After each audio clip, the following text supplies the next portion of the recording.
श्री चक्रवर्ती सम्राट महाराज दशरथ जी प्रभु श्री राम के वियोग में अपने प्राण न्योछावर कर दिए। कल प्रसंग में सुना, बड़े बड़े महापुरुष वहां उपस्थित हुए और सब कह रहे हैं कि जियन मरण फलु दशरथ पावा, अंड अनेक अमल जस छावा, जियत राम विधु बदनु निहारा, राम बिरह करी मरनु संवारा। आहा, धन्य है महाराज दशरथ जिन्होंने जीने और मरने का दोनों का फल प्राप्त कर लिया।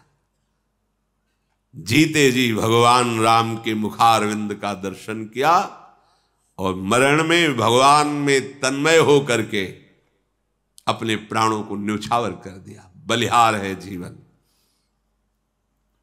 ये आप भी प्राप्त कर सकते हैं। लीला चरित्र में कोई भी पद या कोई भी भाव ऐसा नहीं है जो आप प्राप्त नहीं कर सकते हैं। आपकी प्राप्ति के लिए ही भगवान ने लीला की है। देखो ना, कितने ऐसे महापुरुष हैं जो वात्सल्य भाव से भगवान को दुलार करते हैं। जीते जी नाम के चिंतन में व्यतीत किया और शरीर पूरा होते उनके साथ हो लिए। ये जन्म मरण का फल है। एक क्षण भी नाम नहीं छोड़ा, शरीर पूरा हुआ तो नामी के साथ छिन छिन बिहरत संग पक्का है।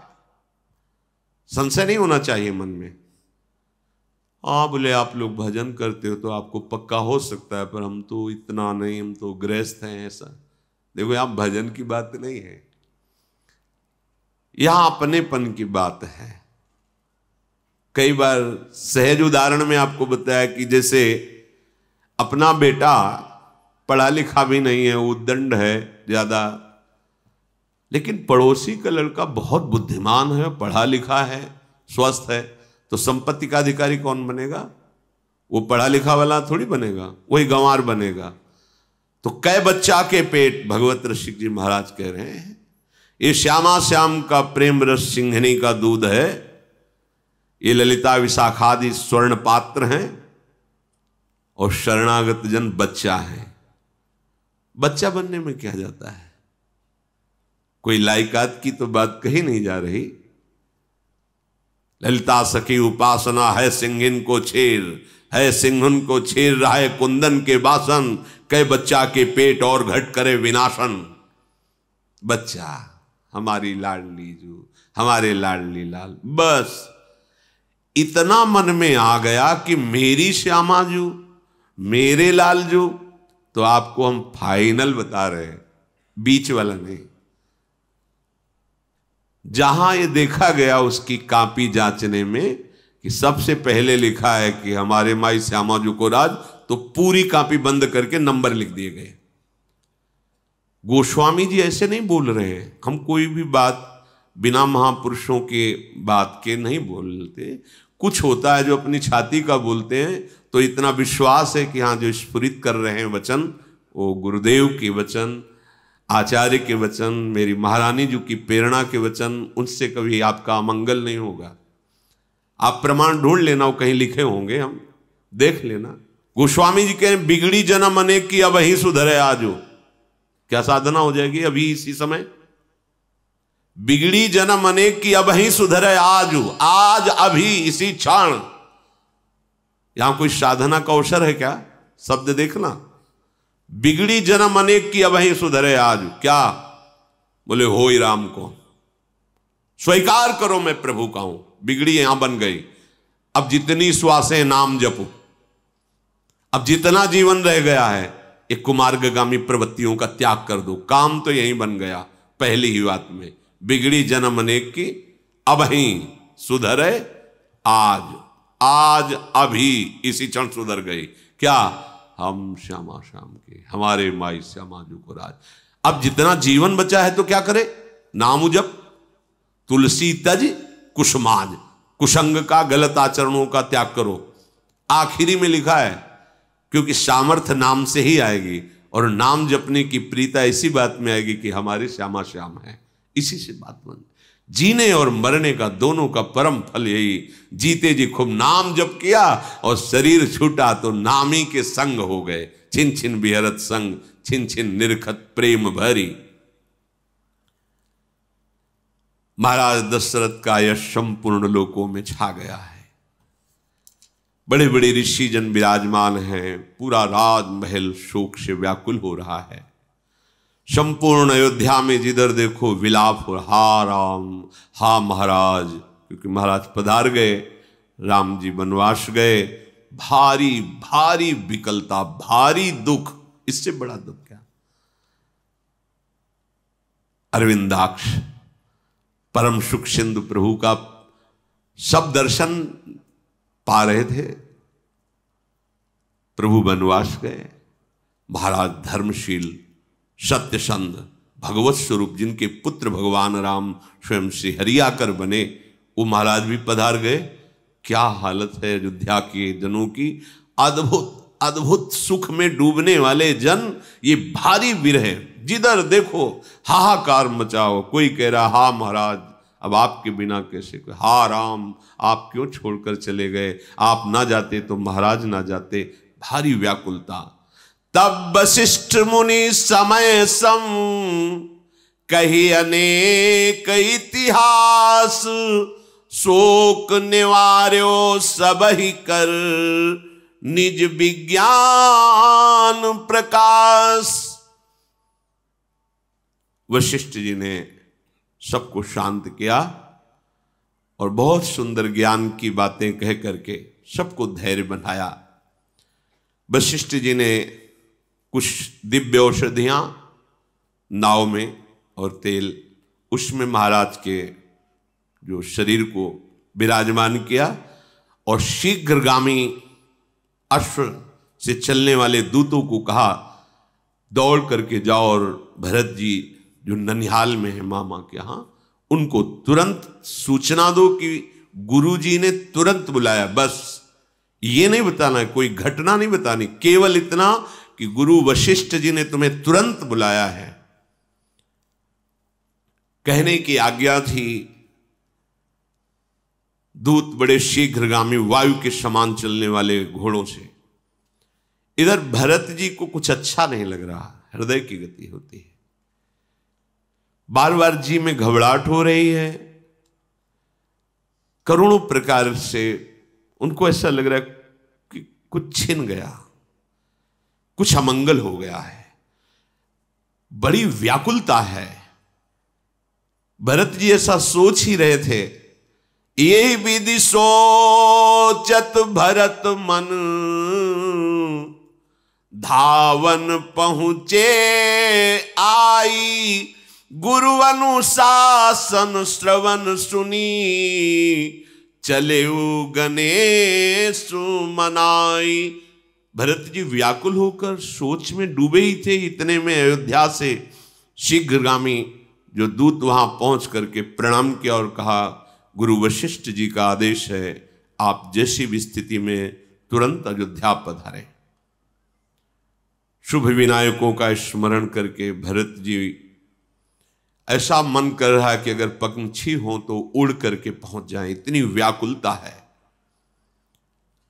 बड़े वेग वाले अश्व में सवार होकर नदी पहाड़ जंगलों को लांघते हुए भरत जी का एक एक क्षण, एक एक निमेष ऐसा लग रहा है मानो कल्प बीत रहे हो। बार बार मन में आ रहा है कुछ तो ऐसा हो गया है जो मुझे बताया नहीं जा रहा है। बड़ा भय लग रहा है अयोध्या की तरफ चलने में, कहीं कोई ऐसी अशुभ बात सुनने को ना मिल जाए। अयोध्या को देखा तो ऐसा लगा कि जैसे श्रीहीन हो गई। जब अंदर प्रवेश कर रहे हैं तो नगर के लोग जोहार कर रहे हैं, पर कोई ना भरत जी से आंख मिला रहा है, ना कोई उत्तर दे रहा, ना कोई बात कर रहा है। भरत जी की भी हिम्मत नहीं पड़ रही कि किसी से पूछे कि क्या हो गया है, कहीं ऐसा कोई ना बोल दे जो नहीं सुनना चाहिए। भरत जी अंदर प्रवेश कर रहे हैं तो ऐसा लग रहा है कि जैसे जंगल में दावाग्नि लग गई हो, सब पक्षी व्याकुल हो, जिधर देखते सबके आंखों में आंसू, सब उदास। एकमात्र कैकेयी मुस्कुराती हुई आरती की थाल सजा करके आगे आई। भरत जी को इसी में शंका हो गई। संपूर्ण अयोध्या अश्रु से युक्त और उदासीन, और माता मुस्कुरा रही, आरती लेके आ रही। भरत जी को ऐसा लगा कि मानो मेरा सर्वनाश इसी आरती में छुपा हुआ है। ये मंगल आरती नहीं है, ये महान शोक की आरती, क्योंकि पूरी अयोध्या शोकित और मां हर्षित। कोई न कोई कैकेयी नजदीक आई और कहा, बेटा तुम उदास क्यों हो रहे हो? मेरे नैहर में कुछ बिगड़ तो नहीं गया है? यहां महाराज पधारे पड़े हैं, बड़ी विचित्र लीला भगवान की है। जैसे जहरीले सांप में मणि विराजमान हो तो मणि सांप के जहर का नाश करती है, मणि पर जहर का कोई प्रभाव नहीं होता। ऐसा ही कुछ है कि भरत जैसी प्रेम मणि कह रही, मेरे नैहर में क्या कुछ अमंगल हो गया क्या जो तुम उदास हो? भरत जी को लगा चलो यहां तो सब कुशल है, क्योंकि अगर यहां कुशल होता तो मां पहले बताती कि उदास मत हो, ऐसा होना था, हो गया। लेकिन उधर का पक्ष पूछा, मतलब इधर सब ठीक है। तो थोड़ा साहस भरत जी के हृदय में आया और कहा, उधर सब कुशल है, सब स्वस्थ हैं, सब मंगल है, पर मां क्या यहां कुछ अमंगल हो गया है क्या? महाराज श्री कहां हैं और माताएं कहां हैं? तुम अकेले महल में, और मेरे प्राणाराध्य राम लक्ष्मण सिया कहां हैं? क्योंकि मेरा आगमन सुनकर प्रभु रुक नहीं सकते थे, वो जरूर बाहर निकलते। कहां है प्रभु? अब थोड़ा सा लीला की कैकेयी जी ने नेत्र थोड़ा उदास करके, इसमें तो बहुत ही कटु वचन, सुनि सुत बचन स्नेह में कपट नीर भरि नैन, भरत श्रवण मन सूल सम पापिनी बोली बैन। ऐसे शब्द का जो भरत जैसे पुत्र को प्रकट किया, थोड़ी सी बुद्धि कुसंग में हो गई मंथरा के, तो आज शब्द उनको कैसे बोले गए? पापिनी। उदासी थोड़ी प्रकट करती ही कहा कि तात तुम्हें उदास नहीं होना चाहिए, मैंने सारी बात संभाल ली है। बेचारी मंथरा मेरी सहायक बन गई, नहीं तो हम तो डूब ही जाती। थोड़ा सा शोक का विषय कि महाराज पधार गए। ये बात सुनते ही भरत जी तो मूर्छित होकर गिर गए। मेरे महाराज पिताश्री पधार गए, मूर्छित होकर गिर गए। बहुत व्याकुलता और बार बार हा पिताश्री, ऐसा क्या हुआ कि चलते समय मैं आपको देख नहीं पाया? पिताश्री, क्या मेरा इतना सौभाग्य नहीं था कि आप मेरा हाथ प्रभु श्री राम के हाथ में देते और मुझे जीवन भर सेवकाई का आदेश करते, फिर पधारते? धैर्य धारण किया, संभल कर बोले, कारण तो बताइए माता, पिताजी के पधारने का कारण क्या? क्योंकि जब हम यहां से गए थे पिताजी पूर्ण स्वस्थ और प्रसन्न थे, पधारने का कारण क्या? जैसे कोई चाकू मार के फिर उसमें नमक भर दे और वो पीड़ा हो, ऐसे बचन कैकेयी जी बोली कि सुबह राम का राज्याभिषेक था, मेरे को 2 वरदान मांगने को महाराज ने कहा था, मैंने अवसर देखकर मांग लिया। एक में आपको राज तिलक और दूसरे में राम को 14 वर्ष का वनवास। जो ही ये शब्द सुना भरत जी को महाराज का जो शोक हुआ था पधारने का, बिल्कुल दूर हो गया। महाराज ने वचन दे दिए आपको, महाराज ने वचन दे दिए, मेरे प्राणाराध्य राम को 14 वर्ष का वनवास। काफी देर अश्रु प्रवाह करते हुए मौन रहे, वाणी बोलने की हिम्मत नहीं रह गई। व्याकुल देखकर कैकेयी नजदीक आई, हृदय से लगाना चाहा, भरत जी पीछे हट गए। वो कह रहे कि शोक मत करो, महाराज तो बड़े पुण्यात्मा धर्मात्मा सत्य प्रतिज्ञ थे, वो सोच योग्य नहीं।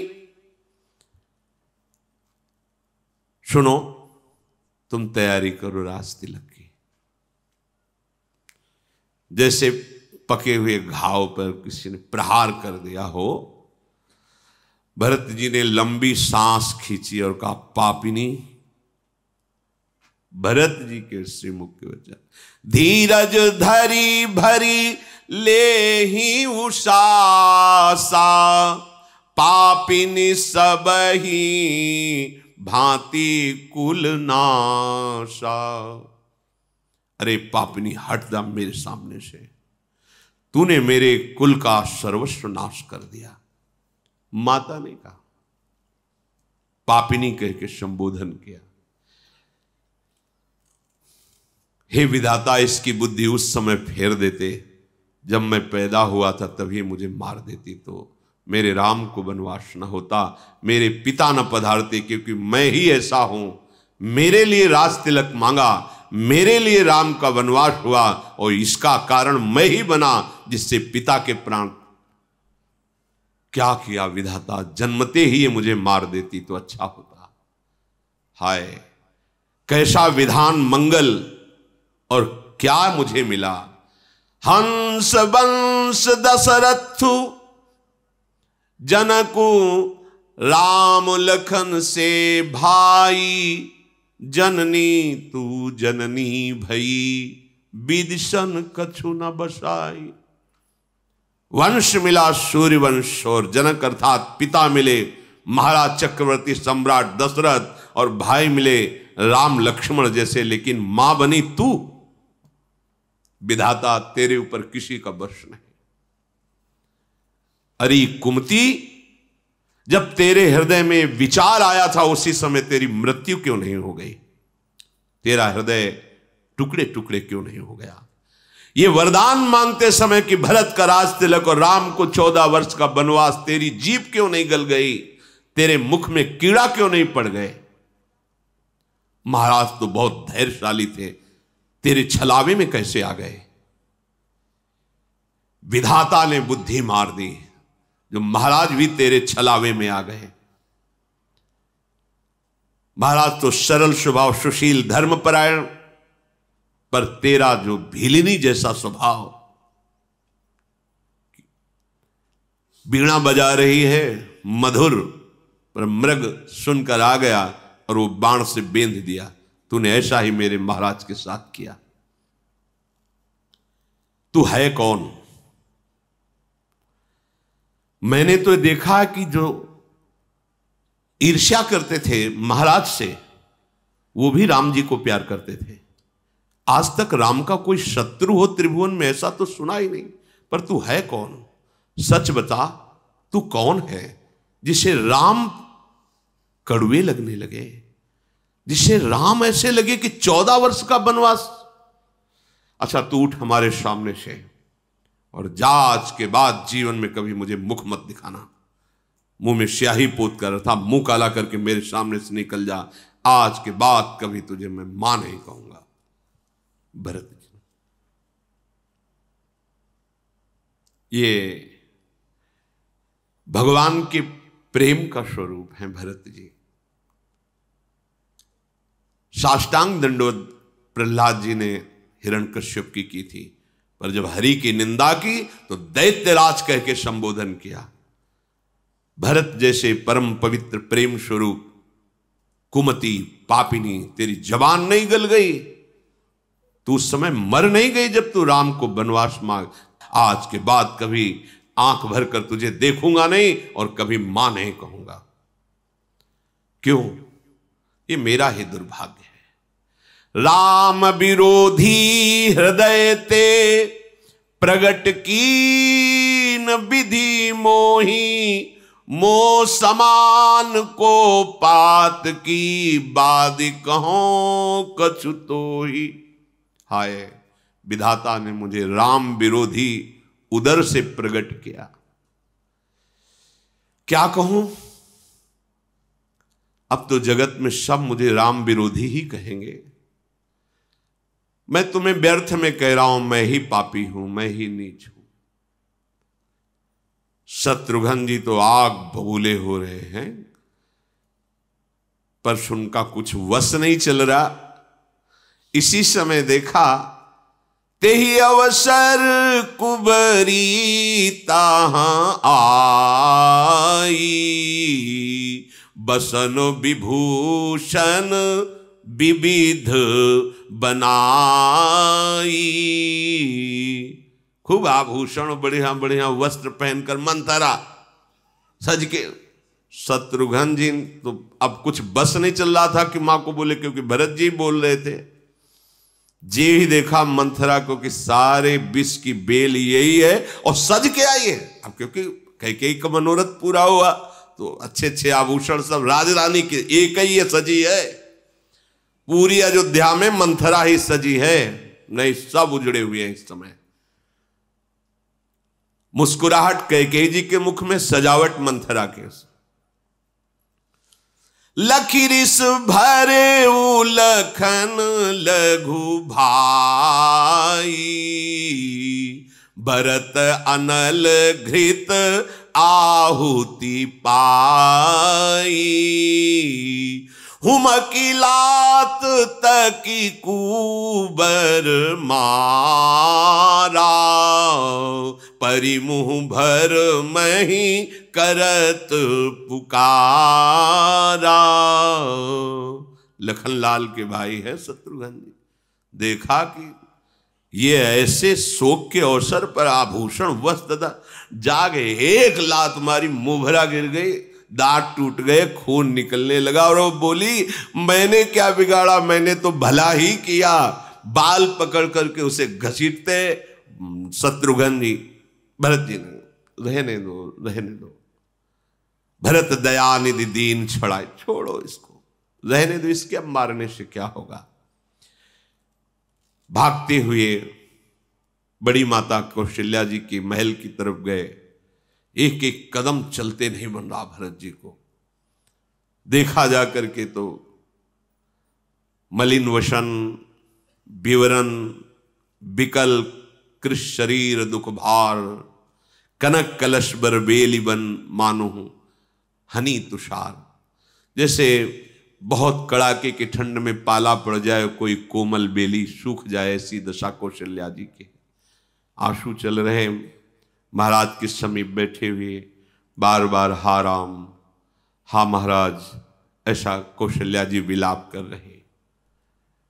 भरत जी ने जाके प्रणाम किया।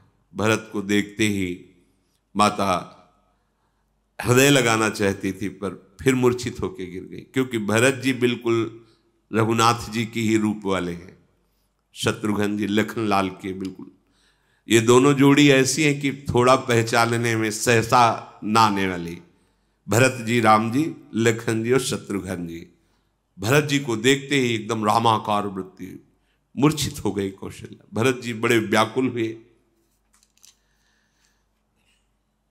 माता को फिर जल आदि से मुख प्रक्षालन करके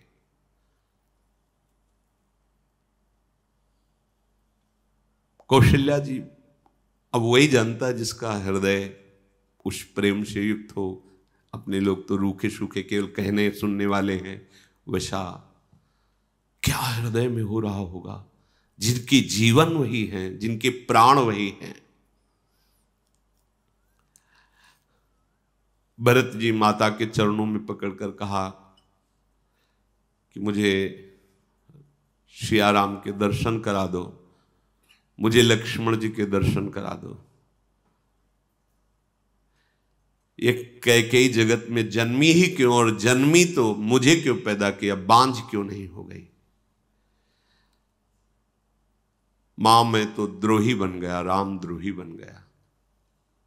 कैकेयी ने, अब मां नहीं कह रहे, कौशल्या जी को मां कह के भरत जी कह रहे मैं तो राम द्रोही साबित हुआ जगत में। मेरे कारण मेरे प्रभु का वनवास, मेरे कारण वनवास होने के कारण पिता का शरीर, मेरे जैसा भागा कौन होगा। माता मेरे कारण ही तुम्हारी ऐसी दशा हुई है, धिक्कार है मुझे, धिक्कार है। भरत जी ऐसा कह रहे। माता कौशल्या जी ने हृदय से लगा लिया कि लाल तुम्हारा दोष कुछ भी नहीं है। बार बार दुलार कर रही कौशल्या मां हृदय से लगा के। शत्रुघ्न जी को भी स्वाभाविक प्रेम में है कौशल्या जी, राम जी की मां है। राम की माता का ऐसा स्वभाव स्वाभाविक है।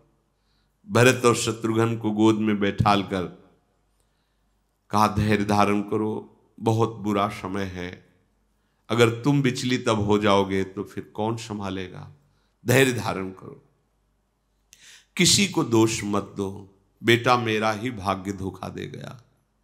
मेरे प्राण प्रिय राम आंखों से दूर वनवास, और मेरे सौभाग्य महाराज वो तो स्वर्ग में सुख से विराजमान है, दुख तो मुझे ही है। मैंने देखा है अपने रघुनाथ को जाते हुए, सारे सुखद वस्त्र और आभूषणों का त्याग करके वलकल वस्त्र पहनकर नंगे पैर गए, कैसे मैं सहूं। पर मेरे रघुनाथ का मुख प्रसन्न था, तनिक भी शोक नहीं था। उनके साथ सीता भी चली गई, लखन लाल भी उनकी सेवा में चले गए। तुम कहते हो सिया राम लक्ष्मण का मुख दिखाओ, कहां से दिखाऊं। कौशल्या जी भरत जी से ऐसा कह रहे। हाय कितना पत्थर हृदय है कि मेरे प्राण प्रिय राम सिया लक्ष्मण वनवास गए, महाराज पधार गए, मैं जीवित हूं। पता नहीं कौन सा भोग अभी रह गया है जिसके लिए मैं जीवित हूं। ऐसा कौशल्या जी। मैं राम सरीखे पुत्र की मां हूं, पर हृदय बड़ा कठोर दिया प्रभु ने। प्रेम करना तो महाराज जाने ना, जीते जी प्रेम करते रहे और विरह में शरीर त्याग दिया, प्राण न्यौछावर कर दिए।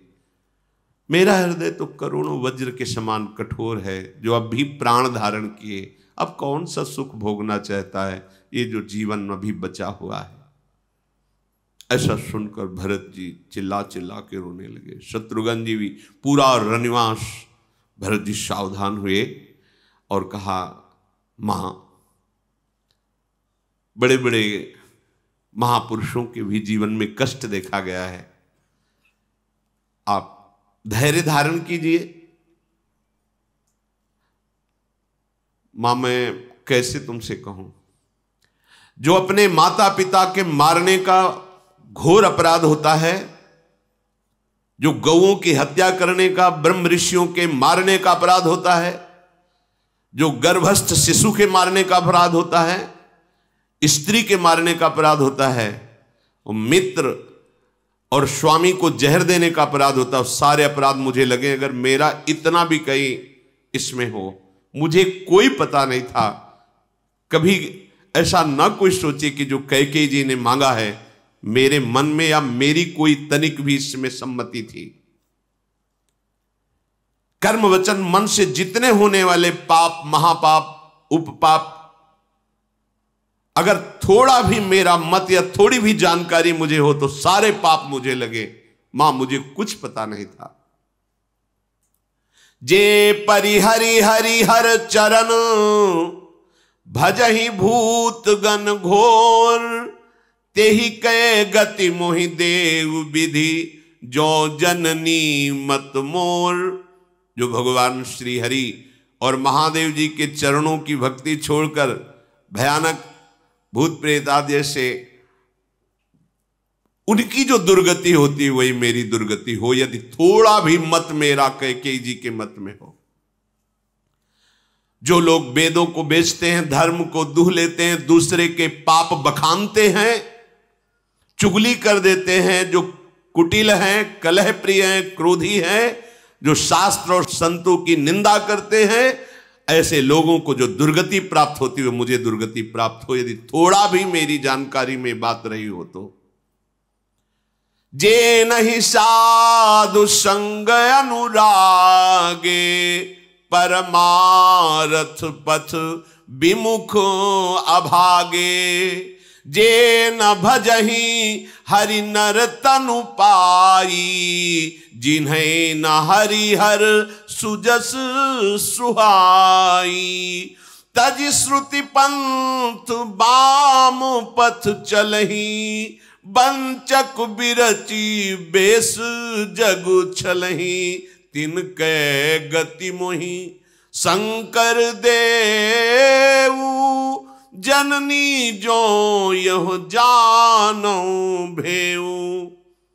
जो कभी सत्संग में नहीं बैठे, जिन्होंने कभी संतों का संग नहीं किया, जो अध्यात्म मार्ग से विमुख हैं, जो मनुष्य शरीर पाकर नाम जप नहीं किया, जिनको हरि हर भगवान श्री हरि और महादेव का सुयस नहीं सुहाता, वाम मार्ग में अर्थात निंदनीय मार्ग का अनुसरण करते, उनकी जो दुर्गति होती है, माता मेरी वही दुर्गति हो यदि मेरा थोड़ा भी कहीं मत हो। मैं इस बात को जाना ही नहीं कि कैकेयी के हृदय में क्या है। भगवान शंकर साक्षी हैं, अगर थोड़ा भी मत हो तो सारे पाप, उपपाप, महापाप से जो दुर्गति होती वो मेरी हो।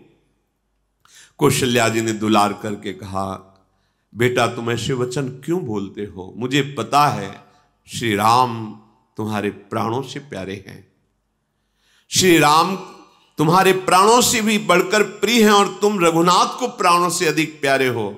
चंद्रमा भले विष चुआने लगे, शीतलता भले आग बरसाने लगे, जलचर जीव भले जल से बिलग रहकर जी ले, पर तुम ऐसा नहीं कर सकते। राम विरोधी भाव तुम्हारे अंदर नहीं आ सकता। ज्ञान होने पर भले मोह न छूटे, तुम कभी प्रभु के प्रतिकूल नहीं चल सकते, राम के प्रतिकूल नहीं चल सकते। अगर कोई सृष्टि में कहे कि भरत की सम्मति है, तो मैं कहती हूं उसे कभी शुभ गति प्राप्त न हो, दुर्गति को प्राप्त हो। कौशल्या जी कह रहे। कौशल्या जी ने हृदय से लगाकर दुलार, भरत तुम ऐसा मत सोचो। माता अपने प्रेमाश्रुओं से भरत को भिंगो रहे। उसी समय भगवान वशिष्ठ, वामदेव आदि बड़े बड़े ऋषि, मंत्रीजन सब एकत्रित हुए और भरत जी से कहा, तात हृदय धीरज धरो, करो जो अवसर आजू। अब तुम्हारा जो परम कर्तव्य है, महाराज का शरीर नाव पे विराजमान है, रघुवंश की पद्धति के अनुसार अंत्येष्टि संस्कार महाराज का करो। इनकी देह को सुंदर दिव्य नदियों के जल से स्नान कराओ। सुंदर विमान सजाया गया। कौशल्या जी, सुमित्रा जी ये पीछे पीछे विमान के चलने लगी कि अपने शरीर को हम पूरा करेंगे इनके साथ महाराज के। भरत जी ने चरण पकड़कर मना लिया, मां अगर आप अपने शरीर को महाराज के शरीर के साथ पूरा नहीं करेंगे तो हमारे प्रभु श्री राम को बड़ा सुख मिलेगा। वो जब आएंगे आपसे मिलेंगे तो उन्हें बड़ा सुख, राम दर्शन के लिए आप प्रभु को सुख मिलेगा, आपको उनके दर्शन। इसलिए मेरी प्रार्थना। चरण पकड़ करके अपनी माता को रोक लिया कौशल्या जी, सुमित्रा जी आदि। बहुत से सुगंधित द्रव्य, चंदन, अगर, कपूर, गुग्गल, केसर, इनके द्वारा बहुत बड़ी चिता सजाई गई सरयू तट पर। और वेद विधि के रहस्य को जानने वाले ब्रह्म ऋषि महर्षियों के द्वारा फिर संस्कार हुआ, दाह संस्कार, जलांजलि, तिलांजलि आदि समर्पित की गई। भरत जी ने 10 गात्र विधान से महाराज का संस्कार किया। जैसी जैसी वशिष्ठ जी ने आज्ञा की वैसे वैसे दान, ब्राह्मणों को संतुष्ट करना आदि। बहुत से वस्त्राभूषण, सिंहासन, स्वर्ण, मणि, ये सब ब्राह्मणों को दान की। जैसा महाराज के वंश में होता था वैसा वशिष्ठ जी आदेश करते गए, भरत जी ने सब वैसा ही किया।